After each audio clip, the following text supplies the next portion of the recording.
नमस्कार बच्चों। तो आज हम लोग फिर से स्टार्ट करने जा रहे हैं अपना नया टॉपिक जो है सर्कुलर मोशन। पिछले टर्म पे हम लोग ने मोशन चैप्टर देखा था। मोशन चैप्टर के कई सारे न्यूमेरिकल्स देखे थे। हम लोग ने एनसीईआरटी के ही न्यूमेरिकल्स देखे थे, बाहर के न्यूमेरिकल्स नहीं देखे थे। लेकिन मैं आपको याद दिला देना चाहता हूं कि मैं आपको बहुत डीप में इस चैप्टर को पढ़ाऊंगा, क्योंकि ये चैप्टर आपकी बेसिक्स है। आप 8th के बाद जब 9th में आते हैं तो सबसे इंपॉर्टेंट चैप्टर जो होता है वो मोशन होता है, क्योंकि आगे की पूरी फिजिक्स जो है आपकी वो इसी चैप्टर पे बेस्ड है। तो इस चैप्टर को इसीलिए बहुत अच्छे से पढ़ना चाहिए। इसको हम लोग मैकेनिक्स का एक पार्ट बोल सकते हैं, इसको न्यूटोनियन फिजिक्स भी कहते हैं, क्योंकि ये सब जो चीजें हैं किसने बताई हैं? ज्यादातर चीजें इसमें से न्यूटन ने ही बताई हैं, इसलिए हम लोग इसको कहते हैं न्यूटन्स फिजिक्स या न्यूटोनियन फिजिक्स। तो एक इंपॉर्टेंट बहुत इंपॉर्टेंट टॉपिक है ये, इसको बहुत ध्यान से सुनिएगा। एनसीईआरटी में सिर्फ एक छोटा सा पैराग्राफ दिया रहता है, लेकिन मैं आपको इसको भी थोड़ा डीप में बताऊंगा। ये यूनिफॉर्म सर्कुलर मोशन है या सर्कुलर मोशन है। अब बात बात आ गई एक और नई, क्या? Uniform circular motion. तो यूनिफॉर्म सर्कुलर मोशन क्या होता है और नॉन यूनिफॉर्म सर्कुलर मोशन क्या होता है, ये भी हमको जानना है। हमको ये जानना है कि सबसे पहले सर्कुलर मोशन क्या होता है। तो मैं आपको बता दूं सर्कुलर मोशन क्या होता है। जब कोई बॉडी सर्कुलर पाथ में मूव करती है। अब ये सर्कुलर पाथ क्या होता है? पिछले टर्न पे हमने एक क्वेश्चन पूछा था, एक स्प्रिंटर वाला, ठीक है, एक एथलीट वाला क्वेश्चन पूछा था, और बहुत सारे बच्चों ने बहुत अच्छे जवाब दिए। एक बच्चे ने तो ये तक लिखा है कि सर 9.48 नहीं होता, 9.54 सेकेंड होता है। हमको बहुत अच्छा लगा। ठीक है, तो ऐसे जवाब देते रहिए और इस पूरी वीडियो को ध्यान से देखिएगा। तो ये एक सर्कल है, मान लीजिए। सर्कल क्या होता है? सर्कल एक ऐसा पाथ होता है जिसकी डिस्टेंस सेंटर से क्या होती है, हर जगह सेम होती है, मतलब। और इस डिस्टेंस को क्या कहते हैं? इस डिस्टेंस को बोलते हैं radius. This is called radius. अब अगर बोला जाए ये जो बाहर की आउटर बाउंड्री है इसको क्या बोलते हैं? तो इसका नाम होता है सर्कमफ्रेंस। आउटर आउटर बाउंड्री का नाम क्या होता है? आउटर बाउंड्री का नाम होता है सर्कमफ्रेंस। अब मान लीजिए एक बच्चा था, बच्चा यहां से स्टार्ट होता है, this is the initial point of the boy, ठीक। और इस बच्चे ने क्या किया, ये बच्चा यहां तक पहुंचा, बिल्कुल इसके अपोजिट पॉइंट तक पहुंचा, मान लीजिए यहां पे पहुंचा। अब आपसे पूछा गया, बताइए बच्चे ने कितना डिस्टेंस ट्रेवल किया और कितना डिस्प्लेसमेंट ट्रेवल किया। बहुत सिंपल सा क्वेश्चन मैं आपसे पूछ रहा हूं डिस्टेंस और डिस्प्लेसमेंट का। तो आप कहेंगे कि सर ऐसा है कि ये बच्चा एक्चुअल पाथ क्या कवर कर रहा है? तो एक्चुअल पाथ कवर कर रहा है ये सेमी सर्कल। सेमी सर्कल उसने एक्चुअल पाथ कवर किया।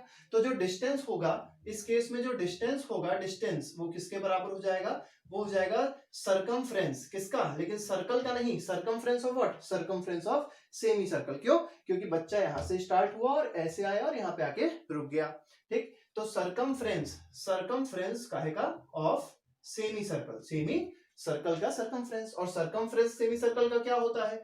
2 पाई r/2। मतलब क्या आ जाएगा? ये आ जाएगा पाई इंटू आर। लेकिन अगर मान लीजिए आपसे इसी क्वेश्चन में पूछते हैं कि what is the distance, what is the displacement covered by the boy. Distance तो ये था, लेकिन डिस्प्लेसमेंट क्या होती है? डिस्प्लेसमेंट होती है shortest distance between initial position and final position. Initial position ये है, फाइनल पोजीशन ये है। अब दोनों के बीच की जब हम लोग डिस्प्लेसमेंट देखेंगे, शॉर्टेस्ट डिस्टेंस देखेंगे, तो क्या दिखाई पड़ रहा है? This is radius, this is radius, मतलब 2r के बराबर आ रहा है। और 2r क्या होता है? तो हमको देखिए डिस्प्लेसमेंट पता चल रहा है, displacement is equal to 2r। और 2r क्या होता है? 2r कहलाता है डायामीटर। 2r क्या कहलाता है? 2r is the diameter. अब इस चीज को आप समझिए कि यहाँ पे छोटी छोटी और बातें करनी है। ये अगर कोई भी बॉडी सर्कुलर पाथ में मूव कर रही है, then the motion is said to be circular motion. जैसे एक एथलीट है, जैसे उसेन बोल्ट है। उसेन बोल्ट जब एक सर्कुलर पिच पे या सर्कुलर ट्रैक पे सर्कुलर राउंड लगाता है, सर्कुलर राउंड में दौड़ता है, तो वो कैसा मोशन फॉलो कर रहा है? वो सर्कुलर मोशन फॉलो कर रहा है। अब बात आती है ये यूनिफॉर्म सर्कुलर मोशन क्या होता है और नॉन यूनिफॉर्म सर्कुलर मोशन क्या होता है। तो उस चीज को ध्यान से समझिए। इतनी बात आप लोग को समझ में आ गई होगी कि अगर हमको डिस्प्लेसमेंट निकालना है सर्कुलर मोशन में, हम लोग को डिस्टेंस निकालनी है सर्कुलर मोशन में, तो आसानी से हम लोग निकाल सकते हैं। तो अगली चीज जो है, अगला जो टॉपिक हमारा है वो है uniform circular motion and non uniform circular motion. तो समझिए यूनिफॉर्म सर्कुलर मोशन क्या होता है। तो सबसे पहले आते हैं यूनिफॉर्म। यूनिफॉर्म का मतलब क्या होता है? तो समझिए, अगर आपको बोला जाए कि ये मान लीजिए आपका एक सर्कुलर पाथ है, ठीक है, ये हमारा क्या है? सर्कुलर पाथ है। और इस पाथ में मान लेते हैं बच्चे ने यहां से चलना स्टार्ट किया, ठीक। और बच्चा कुछ ऐसे चल रहा है कि उसकी स्पीड शुरू से लेके अंत तक, पूरे पाथ में जो उसकी स्पीड है वो कितनी रही? मान लेते हैं 10 किलोमीटर पर आवर रही। स्पीड की बात हो रही है, याद रखिएगा, मैं वेलोसिटी नहीं बोल रहा हूं। स्पीड क्या रही उसकी? 10 किलोमीटर पर आवर। ये इस बच्चे की पूरे पाथ में क्या है? स्पीड है। मतलब यहां पे भी 10 थी, यहां पे भी 10, और हर जगह पे उसकी स्पीड क्या है? 10 है, ठीक। अब लेकिन अगर आपसे पूछा जाए क्या इस बच्चे की वेलोसिटी भी 10 हो सकती है? तो हाँ, बिल्कुल हो सकती है वेलोसिटी 10। लेकिन क्या हम लोग वेलोसिटी को कांस्टेंट बोलेंगे? तो आंसर है नहीं, वेलोसिटी कांस्टेंट नहीं रहेगी, क्योंकि वेलोसिटी दो चीज पे डिपेंड करती है। पहला तो मैग्नीट्यूड, मैग्नीट्यूड यहाँ पे क्या है? 10। ठीक है, तो बच्चे की जो वेलोसिटी है, वेलोसिटी का भी मैग्नीट्यूड क्या होगा? वेलोसिटी का मैग्नीट्यूड भी होगा 10। लेकिन जब बच्चे का डायरेक्शन देखा जाएगा, मान लीजिए तीन पोजीशन हम देख लें, ये पोजीशन देख लें और ये पोजीशन देख लें। जब यहाँ पे होगा बच्चा, तो डायरेक्शन क्या होगा उसका? थोड़ा इधर की ओर होगा। यहां जब बच्चा पहुंचा होगा तो डायरेक्शन इस तरफ आ जाएगा, और जब बच्चा यहां पहुंचा होगा तो डायरेक्शन किधर आ जाएगा? नीचे आ जाएगा। तो मतलब आप देख रहे हैं हर पॉइंट पे क्या हो रहा है? डायरेक्शन चेंज कर रहा है। कौन? बच्चा। और क्योंकि हर पॉइंट पे डायरेक्शन चेंज कर रहा है, इसलिए हम लोग बोलते हैं ये कभी भी वेलोसिटी इसकी कांस्टेंट नहीं हो सकती है। Its velocity never constant, its velocity is never constant. और वेलोसिटी अगर कांस्टेंट नहीं होगी, वेलोसिटी अगर चेंज होती रहेगी, इसलिए इस मोशन को क्या कहते हैं? हमेशा सर्कुलर मोशन जो होता है वो हमेशा कैसा मोशन होता है? वो होता है एक्सेलरेटेड मोशन। कैसा मोशन होता है? वो होता है एक्सेलरेटेड मोशन। मतलब इस बच्चे के अंदर क्या होगा? हमेशा एक एक्सेलरेशन लगेगा। अगले चैप्टर में हम लोग क्या पढ़ेंगे? फोर्थ चैप्टर में पढ़ते हैं कि जब बॉडी के पास एक्सेलरेशन होता है तो उस पे एक फोर्स लगता है। और आप लोग ये चीज फील भी करे होंगे, अगर आप लोग कभी बस में बैठे हो या कभी कार में बैठे हो या कहीं भी कोई भी ऐसी जगह बैठे हो, कोई भी ऐसी गाड़ी में बैठे हो जिसमें आपने ये देखा हो कि हम लोग एक टर्न ले रहे हो। जब टर्न लेते हैं तो क्या देखते हैं कि हमारी बॉडी एक दूसरी डायरेक्शन में जाती है। जाती है कि नहीं? बिल्कुल जाती है। तो वो किस वजह से जा रही है? क्योंकि हम एक सर्कुलर पाथ में मूव करें। हम लोग एक टर्न लिया तो टर्न क्या होता है? Turn is a circular path. Turn एक छोटा सा सर्कल है। जब सर्कुलर पाथ में मूव किए तो क्या क्रिएट हुआ? एक्सेलरेशन। और उस एक्सेलरेशन से क्या क्रिएट हुआ? क्रिएट हुआ फोर्स। तो जो फोर्स लगा उसकी वजह से हमारी बॉडी क्या हो गई? या तो सेंटर की तरफ गई या तो सेंटर से बाहर की ओर गई।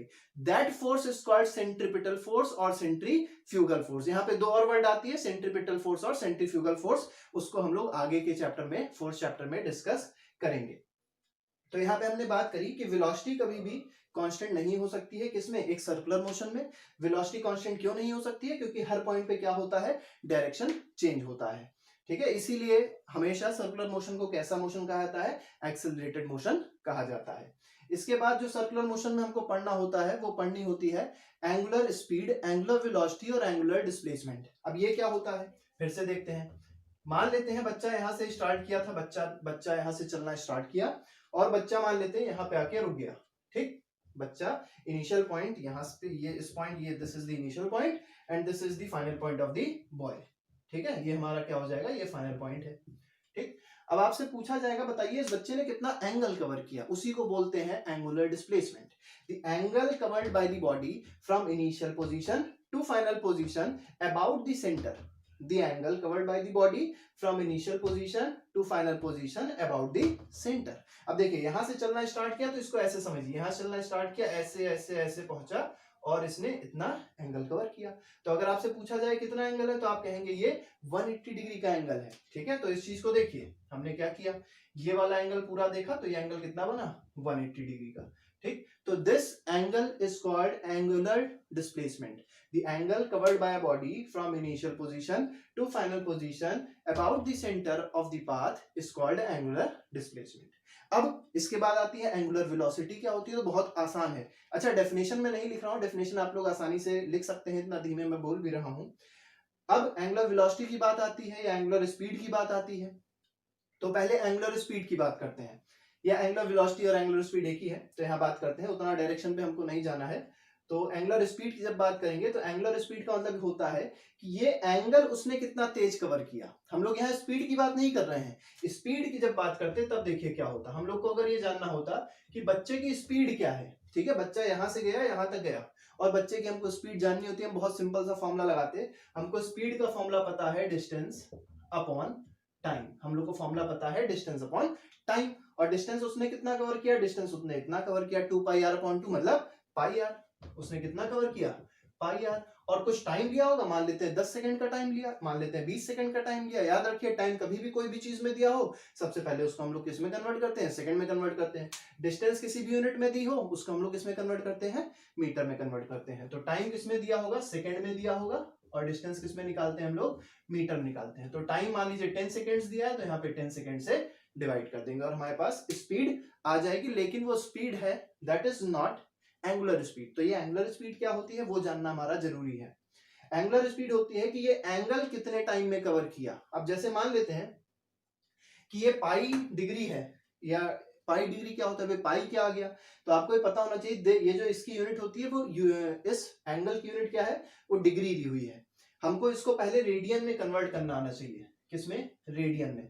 अब ये रेडियन क्या होता है, ये कौन सी नई बला है, ये आपको समझना बहुत जरूरी है कि रेडियन कौन सी यूनिट है। तो रेडियन भी एक एंगल की यूनिट होती है। जैसे हम लोग यहाँ पे 2 पाई लिखते हैं, देखिए जब भी हम लोग सर्कुलर सरकमफ्रेंस लिखते हैं तो क्या लिखते हैं, 2 पाई आर। 2 पाई क्यों लिखते हैं, क्योंकि 2 पाई का मतलब होता है 360 डिग्री। 2 पाई का मतलब क्या होता है, 360 डिग्री। बस आपको इतना याद रख के चलना है कि 2 पाई का मतलब क्या होता है, 360। अब एक सर्कल है, जैसे हम यहाँ से मान लिया सर्कल स्टार्ट किया और सर्कल ऐसे आके खत्म हुआ, तो कितना एंगल उसने कवर किया, 360 डिग्री का। तो इसीलिए हम लोग कहते हैं कि 2 पाई आर। जब उसने सेमी सर्कल कंप्लीट किया तो कितना एंगल कवर किया, पाई डिग्री का। ठीक है, सेमी सर्कल में कितना एंगल कवर किया, 180 डिग्री का। अब 2 पाई का मतलब अगर 360 है तो पाई का मतलब क्या हो जाएगा, 180 डिग्री। इसीलिए जो सेमी सर्कल का सरकमफ्रेंस क्या होता है, पाई आर होता है। तो वही तो बात है यहाँ पे, और फॉर्मूला भी एक होता है theta upon 360 into 2 pi r. चलिए छोड़िए उसको, आगे बढ़ते हैं। तो यहाँ पे हमने देखा इनिशियल पॉइंट और फाइनल पॉइंट, हमने देखा कि इस एंगल को कवर करने के लिए उसको कुछ टाइम लगेगा। वो टाइम मान लेते हैं क्या है हमारे पास, फिर से वो टाइम है 10 सेकेंड। लेकिन अब हमको एंगुलर स्पीड बतानी है। क्या बतानी है, एंगुलर स्पीड। तो एंगुलर स्पीड के लिए जो फॉर्मूला लगता है वो समझ लीजिए आप। एंगुलर स्पीड का मतलब होता है जिस रेट से ये एंगल चेंज हो रहा है, the rate of change of angular displacement. The rate of change of angular displacement is called angular speed. जितनी तेजी से ये एंगल चेंज हुआ उसको हम लोग क्या बोलेंगे, एंगुलर स्पीड बोलेंगे। अब ये एंगल कितना कवर किया बॉडी ने, 180 डिग्री का। 180 डिग्री को किस में कन्वर्ट किया, रेडियन में। याद रखिए कभी भी एंगल डिग्री में नहीं रखा जाता फिजिक्स में, हमेशा एंगल किस में रखा जाता है, पाई में रखा जाता है, मतलब रेडियन में रखा जाता है।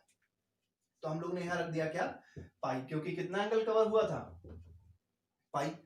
स्पीड क्या थी, स्पीड थी 10, तो पाई अपॉन 10 मीटर, या मीटर पर सेकेंड नहीं होगा। अब देखिए क्या होगा, इसकी यूनिट क्या है, रेडियन। इसकी यूनिट है रेडियन, और टाइम की यूनिट क्या है, सेकेंड। तो ये आ गया रेडियन पर सेकेंड। तो आपको अगर पता चलना चाहिए यहाँ पे कि एंगुलर स्पीड की यूनिट क्या हो गई, वो हो गई रेडियन पर सेकेंड। तो एंगुलर स्पीड या एंगुलर वेलोसिटी की यूनिट क्या हो जाएगी, रेडियन पर सेकेंड हो जाएगी। इसी में एक और छोटी सी चीज आती है कि एंगुलर एक्सेलरेशन क्या होता है, वो भी बहुत आसान चीज है। अब देखिए एंगुलर स्पीड जो होगी वो हमेशा सेम तो रहेगी नहीं, मतलब ये जो स्पीड होगी, क्योंकि आपको पता है, जैसे मान लेते हैं यहाँ पे इसकी स्पीड थी पाई बाई 10, ठीक, रेडियन पर सेकेंड। ठीक, यहाँ पे भी स्पीड थी पाई बाई 10 रेडियन पर सेकेंड, और हर जगह पे इसकी स्पीड क्या थी, पाई बाई 10 रेडियन पर सेकेंड थी। ये तो हमको पता चल गया। लेकिन क्या आपसे बोला जाए अगर क्या इसकी वेलोसिटी भी हमेशा पाई बाई 10 रेडियन पर सेकेंड वो भी कांस्टेंट रहेगी, तो वेलोसिटी पाई बाई 10 तो रहेगी लेकिन कांस्टेंट नहीं रहेगी। अब आपको समझ में आ गया होगा कांस्टेंट क्यों नहीं रहेगी वेलोसिटी, क्योंकि हर पॉइंट पे देखिए क्या हो रहा है, हर पॉइंट पे डायरेक्शन चेंज हो रही है। और जब भी हर पॉइंट पे डायरेक्शन चेंज होती है तो क्या क्रिएट होता है, एक एक्सेलरेशन क्रिएट हो रहा है। तो उसी एक्सेलरेशन को बोलते हैं हम लोग the rate of change of velocity, the rate of change of angular velocity is called angular acceleration. ठीक है, हमको सिर्फ इतना पढ़ना था, the rate of change of angular velocity is called angular acceleration. ये एंगुलर एक्सेलरेशन दो चीज से क्रिएट हो सकता है, या तो डायरेक्शन चेंज हो रहा हो या तो मैग्नीट्यूड चेंज हो रहा हो। मैग्नीट्यूड चेंज होने का मतलब क्या है वो भी मैं आपको बता दूं थोड़ा सा। मैग्नीट्यूड चेंज होने का मतलब ये होता है कि अगर उसकी वैल्यू चेंज हो रही हो, जैसे अगर मान लीजिए पहले उस बच्चे ने स्टार्ट करी वेलोसिटी, मान लीजिए एक बच्चा है सर्कुलर पाथ में मूव कर रहा है। अब सर्कुलर यूनिफॉर्म सर्कुलर मोशन आपको समझ में आ चुका होगा। यूनिफॉर्म सर्कुलर मोशन का मतलब होता है कि अगर कोई सर्कुलर मोशन हो रहा है विद यूनिफॉर्म स्पीड, याद रखिए यूनिफॉर्म स्पीड यूनिफॉर्म वेलोसिटी नहीं। If a circular motion is taking place with uniform speed then the motion is called uniform circular motion, but if a motion is taking place with non uniform speed then the motion is called non-uniform circular motion. ठीक है, or we can say it will be having an acceleration, a component of acceleration always. याद रखिए circular motion में acceleration हमेशा होगा। Circular motion is always an accelerated motion, ये आपको याद रखना है। अब जैसे मान लेते हैं कि एक ये पॉइंट था, ये फाइनल पॉइंट था, यहाँ पे बच्चे की वेलोसिटी है पाई बाई 10 रेडियन पर सेकेंड, और यहाँ पे वेलोसिटी बढ़ गई उसकी, और बढ़ के क्या हो गई, पाई बाई, या घट गई पाई बाई 2 रेडियन पर सेकेंड, ये हो गई पाई बाई 2 रेडियन पर सेकेंड। याद रखिए, जब न्यूमरेटर सेम होता है तो जो डिनोमिनेटर बड़ा होता है वो नंबर छोटा होता है। न्यूमरेटर सेम है तो जो डिनोमिनेटर बड़ा होगा वो नंबर क्या होगा, छोटा होगा। तो ये नंबर बड़ा है और ये नंबर क्या है, छोटा है। बेसिक सी बात है बिल्कुल। अब आपको बताना है कि ये जो उसने कब चेंज करी है वेलोसिटी, मान लेते हैं 10 सेकंड में चेंज करी। हमको बताना है what is the angular acceleration of the boy. उस बॉय का, ये मान लेते हैं, ये देखिए लड़का आ गया, ठीक, ये लड़का है, और ये लड़का कहां तक पहुंचा, ये लड़का कुछ यहां तक पहुंचा, ठीक, ये लड़का यहां तक पहुंचा दौड़ दौड़ के, और हमको बताना है इसका एक्सेलरेशन क्या होगा। इसका एक्सेलरेशन बहुत आसानी से बता सकते हैं। कैसे, हमको एक्सेलरेशन का फॉर्मूला पता है v minus you by T, ये एक्सेलरेशन का फॉर्मूला होता है। एंगुलर एक्सेलरेशन में ए की जगह क्या लग जाता है, अल्फा लग जाता है। सिंपल सी बात है, देखिए ए किसकी तरह लग रहा है, अल्फा की तरह, तो ए किस में चेंज हो जाएगा, अल्फा में चेंज हो जाएगा। v जो होता है, v चेंज हो जाता है ओमेगा डैश, या ओमेगा बोल सकते हैं इसको, ओमेगा डैश बोल सकते हैं, u को बोल सकते हैं ओमेगा, अपॉन टी रहता है T. This omega represents angular speed और एंगुलर वेलोसिटी। यहां पे हमको देखिए ओमेगा डैश मतलब होता है फाइनल वेलोसिटी, तो हो जाएगा फाइनल एंगुलर वेलोसिटी, ये आ जाएगा पाई बाई 2 माइनस ओमेगा की जगह लिख देंगे पाई बाई 10 अपॉन टाइम कितना था, टाइम था 10 सेकेंड। इसको हम लोग सॉल्व कर देंगे तो एंगुलर एक्सेलरेशन जो आएगा उसकी यूनिट क्या आ जाएगी, रेडियन पर सेकेंड स्क्वायर। तो हमने ये देखा कि एंगुलर डिस्प्लेसमेंट को रिप्रेजेंट करने का तरीका आप याद रखिए, थीटा होता है, थीटा ही तो था ना एंगल, तो एंगल थीटा था, तो थीटा रिप्रेजेंट्स एंगुलर डिस्प्लेसमेंट। और इसकी यूनिट क्या होती है, इसकी यूनिट होती है रेडियन, इसकी यूनिट होती है रेडियन। इसके बाद अगर आप देखेंगे कि एंगुलर वेलोसिटी की यूनिट क्या होती है, तो एंगुलर वेलोसिटी को रिप्रेजेंट करते हैं ओमेगा से, और इसकी यूनिट क्या होती है, इसकी यूनिट होती है रेडियन पर सेकेंड। तो आगे की बात अगले टर्न पे करेंगे। शायद लाइट थोड़ी कम हो गई होगी, बिल्कुल कम हो गई है, लाइट चली गई है एक्चुअली। तो अगले टर्न पे हम लोग न्यूमेरिकल्स एनसीईआरटी के लगाएंगे। इतना आप लोग को समझ में आ चुका होगा। ये सर्कुलर मोशन था क्लास 9th में, इससे ज्यादा लेवल हम लोग को नहीं पढ़ना होता। एक आखिरी में आप क्वेश्चन देखेंगे, शायद 21st या 22nd जो क्वेश्चन दिया हुआ है वो सैटेलाइट वाला क्वेश्चन है। बहुत सिंपल सा क्वेश्चन दिया है, सैटेलाइट है। सैटेलाइट आपको पता ही है, अर्थ के अराउंड चक्कर लगाती है, अर्थ के साथ में चक्कर लगाती है, या किसी और प्लैनेट के अराउंड चक्कर लगाती है, जैसे भी वो चक्कर लगाना चाहे लगाती है। जिस हिसाब से उसको यहाँ से मैसेज सिग्नल ट्रांसफर किए जाते हैं वो हिसाब से काम करती है। तो क्योंकि वो सर्कुलर पाथ एक कवर कर रही है, उस क्वेश्चन में जब आप देखेंगे तो आपको शायद रेडियस दिया होगा कि अर्थ से लेके सैटेलाइट तक की डिस्टेंस दी हुई है, और हमको टाइम दिया गया है कि इतना घंटे में वो चक्कर लगा रही है, एक चक्कर उसने इतने टाइम में लगाया, और हमसे पूछा गया what is the velocity of that satellite. Light आ गई फिर से, what is the velocity of that satellite. देखिए लाइट भी हम लोग का साथ देती है, ठीक है, बस कोरोना वायरस हम लोग का साथ नहीं देता। चलिए ठीक है, सेफ रहिए आप लोग। तो अब हमको ये जानना है कि वो सर्कुलर पाथ है, तो सर्कुलर पाथ में हमको ये जानना है कि फॉर्मूला कौन सा लगेगा वेलोसिटी का। तो वेलोसिटी का फॉर्मूला आपको भी हमने बताया, डिस्टेंस अपॉन टाइम लगेगा। डिस्टेंस आपको पता है 2 पाई r होगी एक रिवॉल्यूशन में, और टाइम क्या हो जाएगा, टाइम जो भी हमको क्वेश्चन में दिया होगा, मतलब मान लीजिए एक रिवॉल्यूशन कंप्लीट होने के लिए 24 घंटे लगे, तो 24 hours will be are what, 24 hours can be the time. ठीक है, तो टाइम हो जाएगा, हम लोग डिस्टेंस को किलोमीटर में ले लेंगे, टाइम को आवर्स में ले लेंगे, तो हमारे पास किलोमीटर पर आवर में हमारा आंसर आ जाएगा। चलिए एक छोटी सी बात मैं आपको बता दूं, अभी वो भी याद आ गई मुझको, कि किलोमीटर पर आवर को मीटर पर सेकंड में कैसे चेंज करते हैं, और मीटर पर सेकंड को किलोमीटर पर आवर में कैसे चेंज करते हैं। तो चलिए आप वो भी समझ लीजिए जल्दी से, कि किलोमीटर पर आवर को मीटर पर सेकंड में कैसे चेंज किया जाएगा, और मीटर पर सेकंड को किलोमीटर पर आवर में कैसे चेंज किया जाएगा। तो जैसे मान लीजिए हमारे पास कोई क्वेश्चन दिया हुआ है, मान लेते हैं दिया है 54 किलोमीटर पर आवर। हमारे पास मान लीजिए क्वेश्चन दिया हुआ है 54 किलोमीटर पर आवर। तो सबसे पहले मैं आपको बता दूं, we have to change this into metre per second. हमको किस में चेंज करना है, इसे मीटर पर सेकंड में चेंज करना है। तो किलोमीटर को किस में चेंज करना है, मीटर में।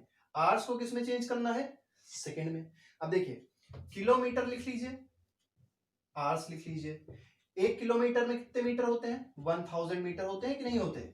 और अगर 1 घंटे में कितने सेकंड्स होते हैं पूछा जाए, तो आप कहेंगे 60 सेकंड्स होते हैं। क्यों, 1 घंटे में कितने सेकंड्स होते हैं, तो 1 घंटे में होते हैं 60 सेकंड। यही आप सोच रहे होंगे, और ये गलत है। 1 घंटे में 60 मिनट्स होते हैं और 3600 सेकंड्स होते हैं। जब हम लोग क्लास में पढ़ाते हैं तो आधे से ज्यादा बच्चे 1 आवर में 60 सेकंड्स बताते हैं, लेकिन आप लोग ऐसी गलती अब नहीं करेंगे। ठीक है, तो 1 आवर में अगर यहाँ देखा जाए 1 आर में कितने सेकेंड्स हो जाएंगे, तो 3600 सेकेंड्स हो जाएंगे।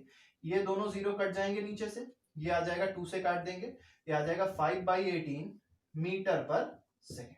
मतलब ये हुआ कि 1 किलोमीटर पर आवर में, यहाँ पे आ गया हमारे पास 1 किलोमीटर पर आवर में कितने मीटर पर सेकेंड है, 5/18 मीटर पर सेकेंड है। तो 54 किलोमीटर पर आवर, आपने यूनिटरी मेथड पढ़ा होगा कि अगर एक मान लीजिए एक आदमी 10 किलो चावल खा रहा है, तो 10 आदमी कितने किलो चावल खाएंगे, तो 10 इंटू 10 100 किलो खाएंगे। वैसे ही तो ये भी होगा कि 1 किलोमीटर पर आवर में 5/18 मीटर पर सेकेंड है, तो 54 किलोमीटर पर आवर में कितने मीटर पर सेकेंड हो जाएंगे, तो हम लोग क्या कर देंगे, अगर इधर 54 से मल्टीप्लाई किया तो इधर भी क्या करना पड़ेगा, 54 से मल्टीप्लाई करना पड़ेगा।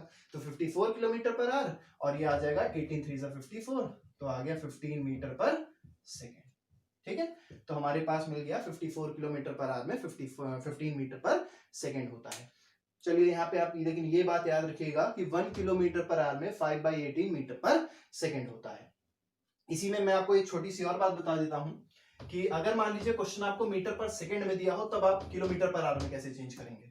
आपको क्वेश्चन किस में दिया है, मीटर पर सेकंड में। मान लीजिए दिया है 20 मीटर पर सेकंड और उसको चेंज किसमें करना है, किलोमीटर पर आवर में चेंज करना है। ठीक है, हमको क्वेश्चन दिया था 20 metre per second and we have to convert into kilometre per hour. मतलब बहुत सिंपल चीज है। देखिए हमको मीटर पर सेकंड में क्वेश्चन दिया है, किलोमीटर पर आवर में कैसे करेंगे, अब इसको समझिए आप। हमको यहां से पता चल चुका है 1 kilometre per hour is equal to 5/18 metre per second. ये आप देख सकते हैं 1 kilometre per hour is equal to 5/18 metre per second. हमने क्या कर दिया, 18 को ऊपर भेजा, 5 को नीचे भेजा, तो 18 बन जाए 18 और 5 आ जाएगा नीचे, तो 18/5 kilometre per hour is equal to कितना मीटर पर सेकेंड। यहाँ 5 नहीं बचा, यहाँ क्या बचा, 1 बचा, 1 मीटर पर सेकेंड। तो आप लोग ये दूसरा डेरिवेशन देख सकते हैं कि 1 मीटर पर सेकंड में कितने किलोमीटर पर आवर होते हैं, 18/5 किलोमीटर पर आवर होते हैं। अब 1 में इतने किलोमीटर पर आवर है, तो 20 में कितने किलोमीटर पर आवर हो जाएंगे, दोनों तरफ 20 से मल्टीप्लाई कर दीजिए। क्या करना है, देखिए यहाँ पे 20 लाना है, मीटर पर सेकंड में कितना चाहिए, 20 चाहिए, तो हमने क्या किया, उधर 20 से मल्टीप्लाई कर दिया, तो इधर भी क्या कर देंगे, 20 से मल्टीप्लाई कर देंगे। जब मल्टीप्लाई करेंगे तो 5 4 जा 20, 18 4 जा 72। इसका मतलब 20 मीटर पर सेकंड में कितने किलोमीटर पर आवर हो जाएंगे, तो ये हो जाएंगे 20 इंटू 18/5, 5 4 जा 20, 18 4 जा 72 किलोमीटर पर आवर। ये हमारा क्या हो जाएगा, आंसर हो जाएगा। तो चलिए आज तो बहुत लेट हो गया, बहुत देर की क्लास हो गई, इससे ज्यादा देर अगर पढ़ाएंगे आपको तो आप लोग बोर हो जाते हैं। तो अगले टर्न पे हम लोग जो पढ़ने वाले हैं वो एनसीईआरटी के कुछ न्यूमेरिकल्स पढ़ेंगे। तब तक आप लोग एक बार पीछे की प्लेलिस्ट पूरी देख लीजिए, सभी चैप्टर्स, पूरा जो चैप्टर हमने पढ़ाया है मोशन, उसको आप लोग एक बार सही से देख लीजिए। अगर कोई टॉपिक में दिक्कत आती है तो उसको आप लोग फिर से कमेंट बॉक्स में लिख सकते हैं। अगर आपको लेक्चर अच्छा लगता है तो आप लोग उसको लाइक भी कर सकते हैं। Till then goodbye, thank you very much, safe रहिए, सुरक्षित रहिए और स्वस्थ रहिए। गुड बाय, जय हिंद।